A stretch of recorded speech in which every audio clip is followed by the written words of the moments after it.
Bon, eh bien, bonjour, on se retrouve pour ce chapitre 3 et dernier, donc pour l'immunologie, le phénotype immunitaire au cours de la vie.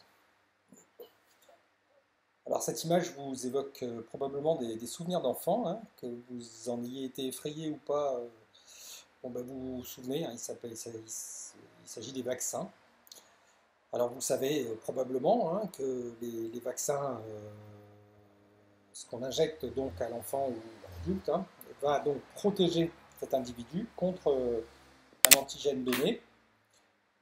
Et ça illustre le fait donc qu'en se servant de la réponse immunitaire telle qu'on la connaît, eh bien, on peut agir sur finalement notre immunité. Notre immunité, en fait, nous est donnée au début à la naissance grâce en fait à un ensemble de cellules dont on a vu comment elles pouvaient agir et apporter une réponse immunitaire aux infections. Mais on voit qu'on peut aussi agir sur ce phénotype immunitaire. Donc finalement, ce phénotype immunitaire, il va progressivement s'enrichir, il va évoluer au cours de la vie, et c'est ce que nous allons voir.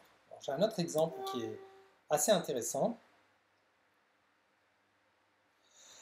Il s'agit de l'épidémie de 2009 concernant la grippe A. Alors la grippe A, elle est due à un virus grippal. Les virus grippaux, c'est des flaviridés, bon, peu importe pour le détail, mais il ne s'agit pas donc de coronavidés, comme l'épidémie actuelle. Donc ici, il s'agit d'un virus grippal, il s'agissait d'un virus grippal de type A, qu'on appelle aussi H1N1, un virus qu'on a bien connu en fait en 1918, puisqu'il a été responsable de la première pandémie grippale, qui avait fait 50 millions de morts dans le monde. Alors, sur cette grippe A en 2009, on s'est aperçu que plus d'un tiers des patients de 60 ans étaient protégés.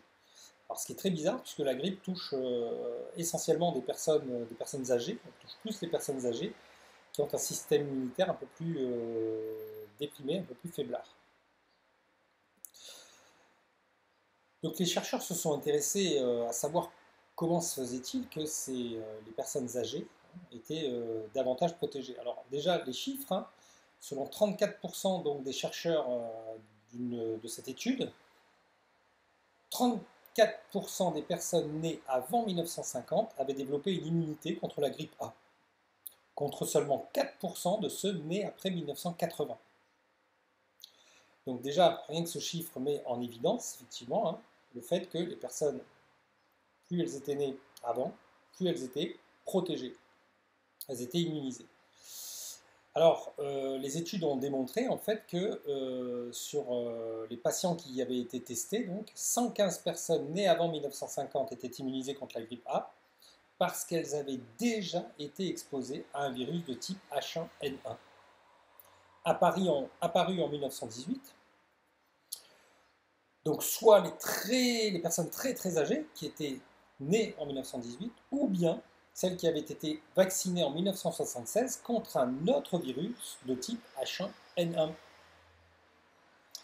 Les personnes nées après 1980, nécessairement, n'avaient pas pu être immunisées ni par une vaccination, ni par un contact avec un virus de type H1N1, et donc restaient largement moins immunisées, on rappelle, 4%.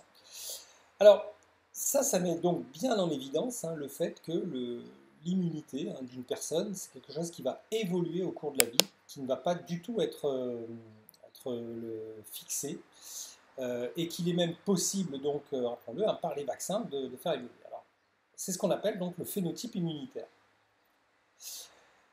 Et la question qu'on va donc se poser, c'est comment est-ce qu'il évolue au cours de la vie. Alors déjà, une première petite définition sur le répertoire immunitaire. Mais le répertoire immunitaire, c'est tout simplement l'ensemble des cellules immunitaires à un moment donné. Et si on parle de l'ensemble des cellules immunitaires, si on parle de l'ensemble des phagocytes, des lymphocytes, eh bien il s'agit aussi des récepteurs de ces lymphocytes B, puisque c'est bien les récepteurs de ces lymphocytes B qui vont lui donner leur conférer leur spécificité. C'est aussi les récepteurs des lymphocytes T, les récepteurs T, et bien sûr tous les récepteurs des phagocytes. Voilà, ça c'est ce qu'on peut appeler le répertoire immunitaire à un moment donné. Alors comment est-ce qu'on peut mettre en évidence qu'on a évoqué en introduction, là, cette histoire de mémoire immunitaire.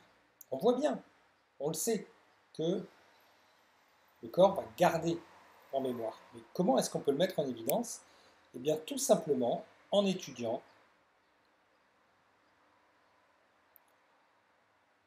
deux contacts chez un individu avec le même antigène. Donc ici, sur ce graphique, ce sont les résultats d'une expérience qu'on mène. On est chez un individu, chez une souris. On a ici en ordonnée le taux d'anticorps qu'elle va produire en unité arbitraire et en abscisse le temps en semaines. Et les deux flèches ici correspondent donc ici au premier contact avec l'antigène. On va lui injecter un antigène et au bout d'un peu plus de 4 jours, on va lui injecter une deuxième fois l'antigène. Et vous voyez que la courbe parle d'elle-même, la courbe de production d'anticorps dans le temps parle d'elle-même. Ici, c'est un petit peu ce qu'on a vu sur la réponse immunitaire innée qui se déroule dans les premiers jours, puis acquise avec le passage de relais aux lymphocytes B qui vont se transformer en plasmocytes, qui vont se mettre à produire les anticorps. Donc vous voyez que cette production ne va démarrer qu'au bout de quelques jours, au moins d'une semaine, mais qu'elle sera maximale à 2 semaines. C'est généralement le temps qu'il nous faut pour guérir d'une maladie, de la plupart des maladies. Donc 2 semaines, puis on a une baisse de la quantité d'anticorps produite par disparition tout simplement des plasmocytes. Lors d'un deuxième contact, à 4,7 semaines, on injecte une deuxième fois l'antigène, et là, regardez bien ce qui se passe. La production d'anticorps va passer de quelque chose comme 0,2-0,3 unités arbitraires à près de 800 unités arbitraires en seulement quelques heures. En seulement quelques jours. Et même en quelques heures au départ, ici, elle est très très rapide ici. 4,7, 4,8, 4,9 semaines. Donc on est sur du 0,1, 0,1 semaine. 7 jours divisé par 10, ça fait 0,7, donc ça fait moins d'un jour. Et on voit très bien qu'en quelques heures, la production d'anticorps va être extrêmement importante et rapide.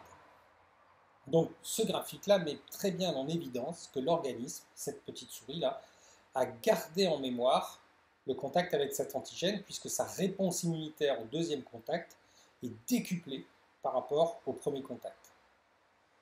Décuplée en quantité et extrêmement rapide.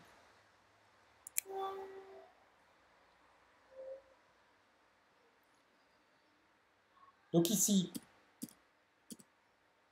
l'analyse de la première et de la deuxième réponse à un antigène. La réponse secondaire, donc, lors d'un deuxième contact ou plus à un même antigène, est plus rapide et quantitativement plus importante, ce qui assure une protection de l'organisme vis-à-vis de cet antigène, car ce dernier n'a pas le temps, au deuxième contact, d'exercer son pouvoir pathogène. Il est neutralisé avant. Et c'est là tout le nœud du problème. C'est-à-dire qu'en fait, au premier contact, le pathogène a la liberté d'agir le temps que le système immunitaire se retourne. Au deuxième contact, ce n'est plus possible. On parle donc de mémoire immunitaire. Alors, souvent on fait la remarque à ce moment du cours, alors désolé de l'anticiper, souvent on me rétorque qu'effectivement, mais on peut rattraper plusieurs fois la grippe, on peut rattraper plusieurs fois une gastro-entérite, un rhume, etc. Vous avez tout à fait raison. Mais ce qu'il faut bien voir, c'est que ces virus-là, sont des virus qui mutent. Et donc à chaque fois, quand vous rattrapez la grippe, vous ne rattrapez pas en fait la même grippe. Vous avez affaire à un virus mutant. Donc votre système immunitaire, votre mémoire immunitaire, elle est dévolue à un antigène, mais si cet antigène a muté, effectivement, son pouvoir pathogène reste entier. Ce n'est pas la même maladie, même si c'est les mêmes symptômes.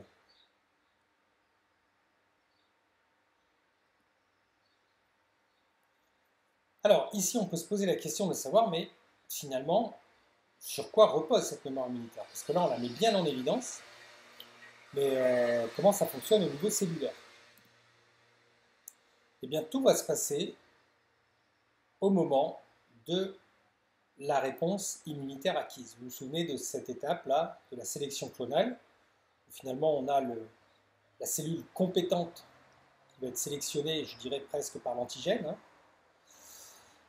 ici présenté par la CPA, ou ici les lymphocytes B reconnaissant directement l'antigène hein, sur les anticorps. Sélection clonale. Puis on a une prolifération clonale. Ça veut dire que le clone sélectionné va proliférer. Les LB prolifèrent, les bons LB, entre guillemets, prolifèrent, les bons LT4 pour cet antigène prolifèrent, et les bons LT8 pareil.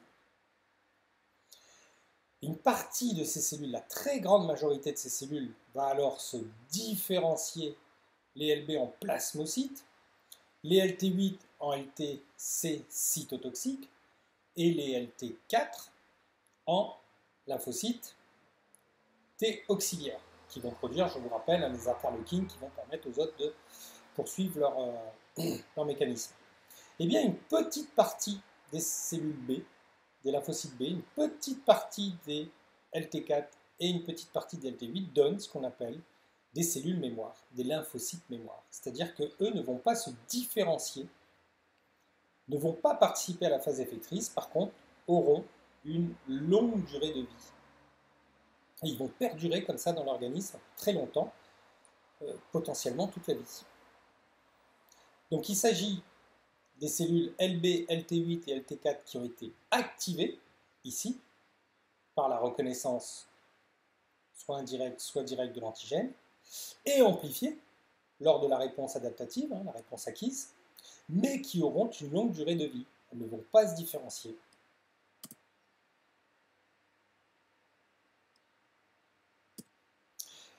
Donc la mémoire immunitaire, mise en évidence par la rapidité de réponse à un deuxième contact, repose donc sur le fait que les LB et les LT mémoire sont plus nombreux au deuxième contact que les LB et les LT naïfs, ceux qui n'ont pas rencontré d'antigène, et qu'ils sont déjà activés. Ils sont donc déjà préparés pour se différencier lors d'un deuxième contact. Et voilà pourquoi la réponse, en fait, est beaucoup plus rapide. C'est tout simplement parce qu'au deuxième contact, la préparation des lymphocytes n'a pas besoin d'être faite. On n'a pas besoin de passer par la sélection clonale, ni, alors on va repasser un petit peu par la prolifération, mais très peu. Ces cellules sont déjà prêtes, tout simplement, à passer à la phase effectrice. Et donc la réponse sera beaucoup plus rapide. Et comme ces clones sont déjà amplifiés, on peut penser que c'est aussi ce qui explique le fait que la réponse immunitaire est beaucoup plus importante en termes de quantité. La quantité d'anticorps produits sera beaucoup plus importante. Donc la neutralisation de l'antigène au deuxième contact va être beaucoup plus rapide. Voilà sur quoi repose, au niveau cellulaire, la mémoire immunitaire.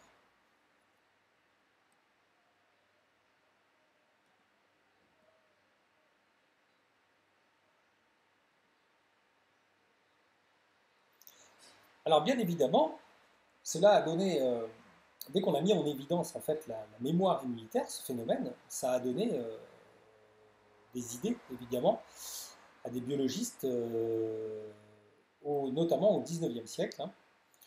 Je pense par exemple à Jenner, mais aussi à Pasteur évidemment. L'idée était la suivante, c'est que si on arrivait à fabriquer donc une collection d'antigènes, une collection d'antigènes, ouais, de déterminants antigéniques. Alors à l'époque, on bossait sur des antigènes entiers, on ne pouvait pas les séparer, on ne pouvait pas les fragmenter, on n'avait pas de technique pour travailler sur des morceaux, des fragments précis d'antigènes, ce qu'on appelle des déterminants antigéniques, ce qui donne une grande réponse immunitaire. Eh bien, si on fabrique une collection d'antigènes, eh bien, on pouvait tout simplement l'injecter à une personne de manière à provoquer un premier contact pour espérer un jour, le jour où le contact avec l'antigène naturel se ferait, pour espérer un jour qu'elle ait une réponse de type 2, une réponse de deuxième contact. Alors bien évidemment, le gros problème de tout ça, ça a été de trouver en fait des antigènes, mais qui étaient bien évidemment inoffensifs. Alors, au 19e, Jenner, Pasteur vont beaucoup travailler en fait sur des bactéries ils vont trouver le moyen en fait de, de rendre inoffensif l'antigène. Et ça va se passer en fait, ça a été tout simple en fait comme technique, il suffisait de chauffer en fait. Si vous chauffez en fait une bactérie pathogène, elle va perdre son pouvoir pathogène. Donc voilà, il y a eu plein de techniques comme ça. Ça marchait hein, aussi hein, pour les virus de la vaccine, etc.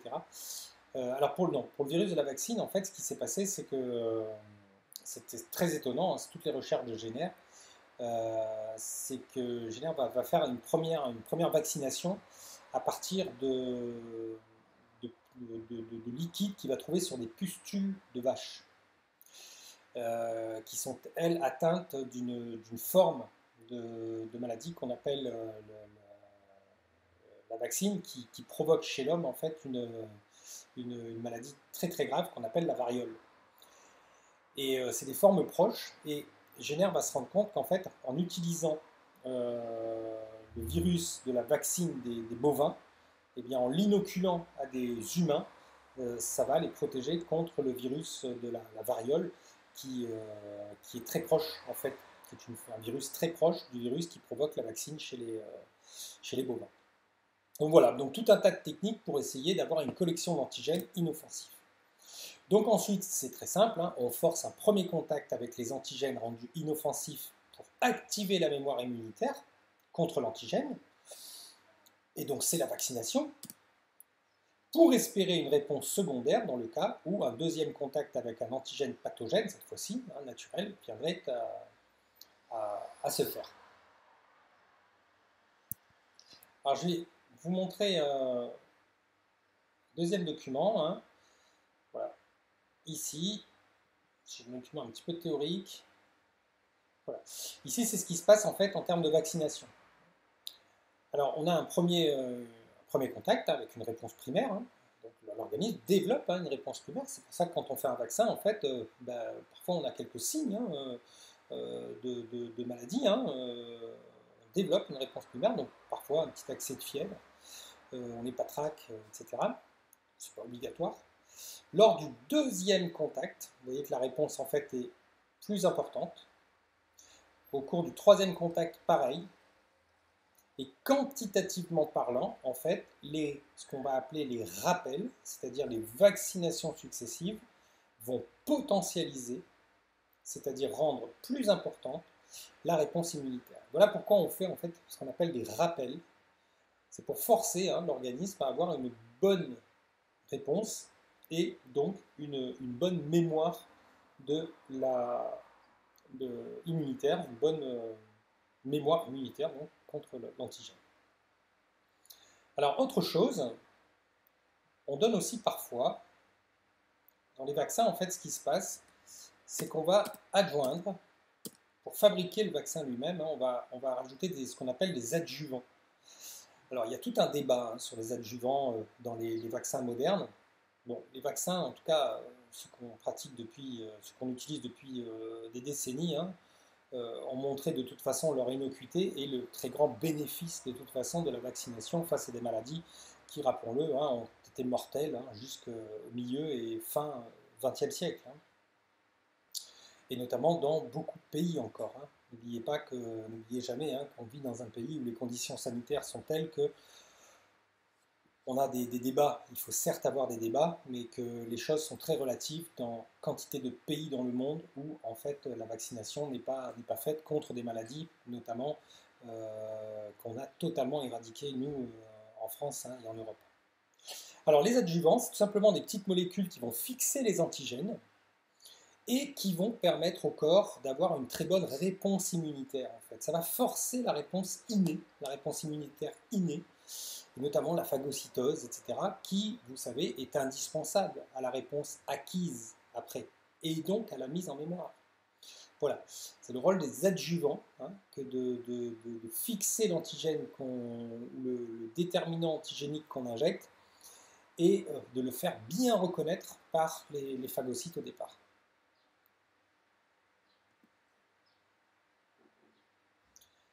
Alors, pendant qu'on parle des vaccins, faisons bien la différence entre un vaccin et un sérum. Le vaccin, vous voyez bien ce dont il s'agit, on vient de le voir. On injecte un antigène pour espérer une réponse, une mémoire immunitaire dans le cas d'un éventuel vrai contact avec le pathogène. Le sérum, ce n'est pas du tout ça. Alors le sérum, je ne parle pas évidemment du liquide du sang ici. Je parle de sérum qu'on injecte en fait à un individu qui est aux prises avec un antigène, qui a été contaminé avec un antigène, et un antigène qu'il faut donc neutraliser au plus vite. Si vous vous faites piquer par un serpent et que le serpent vous a déjà inoculé son venin, vous n'allez pas vous faire vacciner. On est bien d'accord, c'est pas le moment.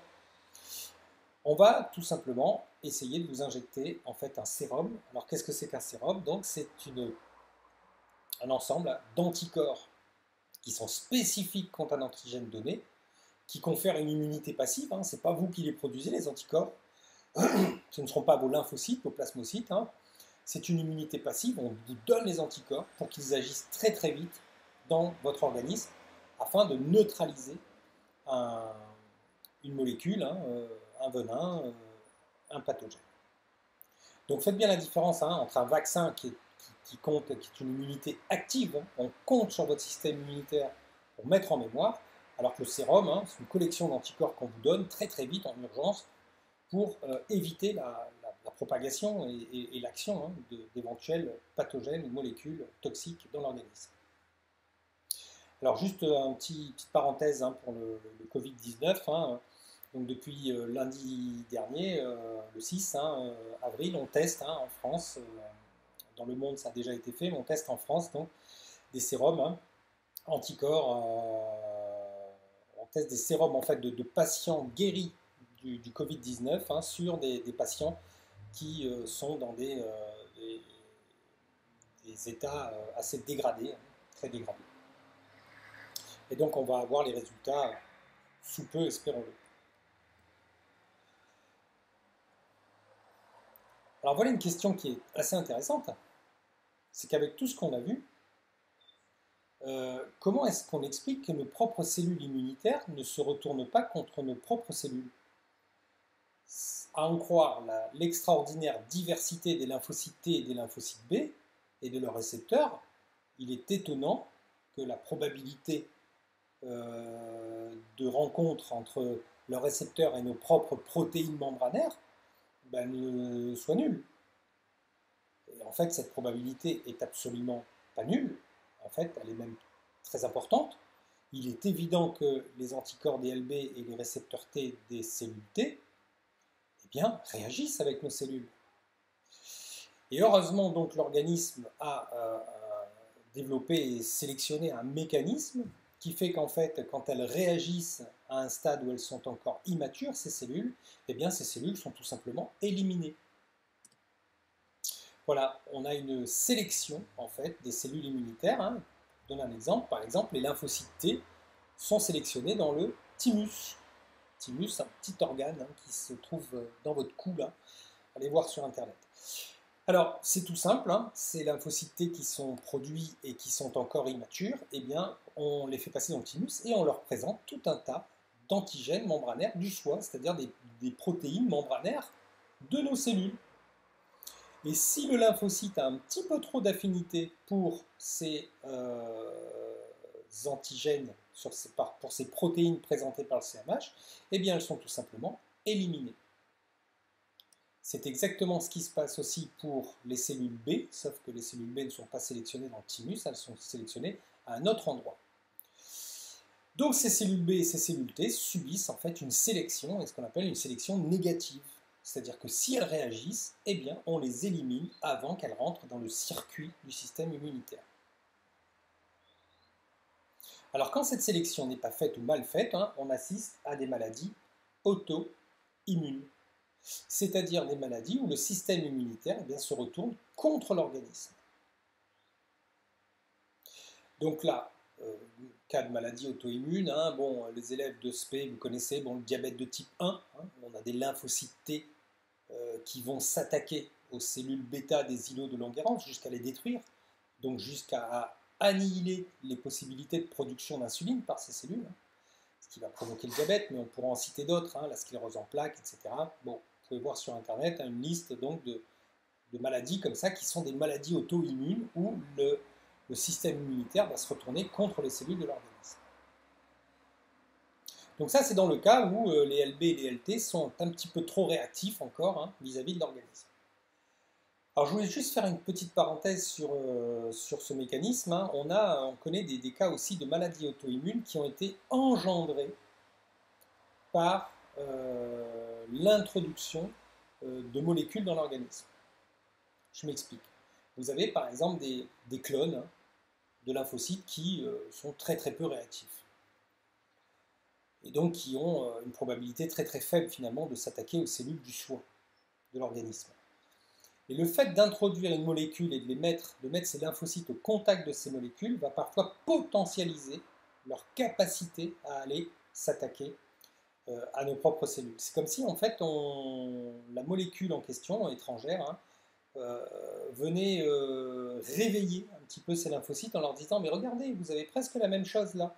Mais le là en question, eh bien, il s'agit souvent donc de protéines du foie. Voilà. Il y a des maladies auto-immunes comme ça dont on pense qu'elles sont dues à la présence dans l'organisme de molécules particulières qui sont capables comme ça d'engendrer des réactions qu'on appelle des réactions immunitaires croisées. Voilà. Il faut croiser avec une molécule étrangère les lymphocytes pour qu'ils se retournent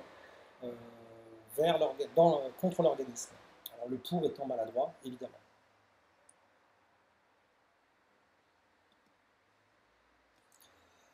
Alors finalement, avec ces notions-là, on arrive finalement à l'idée que le phénotype immunitaire évolue au cours de la vie, et c'est bien ce qu'on voulait montrer. Au tout début, les lymphocytes B et T sont sélectionnés, sélection négative, il faut éliminer ceux qui pourraient réagir contre l'organisme. Au cours de la vie, les différentes infections qu'on va subir, hein, les différents contacts avec les antigènes vont faire en sorte que on va développer de la mémoire immunitaire. Et on peut forcer aussi cette mémoire par la vaccination. Alors, ce que je vais vous laisser faire, c'est regarder cette petite activité qui résume tout ça, hein, la façon dont finalement le phénotype immunitaire évolue au cours de la vie. Il suffit de replacer sur cette partie haute du schéma les mots de couleur qui sont ici. Donc ce que je vais faire, c'est que je vais vous laisser faire ça, et on va se retrouver dans une dernière vidéo pour faire quoi? Eh bien la correction de cette activité, le bilan du chapitre, et surtout faire quelque chose de très important, un focus sur l'épidémie, la pandémie du sida, qui est causée par un virus dont vous avez évidemment entendu parler, le VIH 1 et 2. Donc voilà, donc on se retrouve dans cette dernière vidéo pour ça. Correction de l'activité, bilan et un focus sur la pandémie de sida. A tout de suite.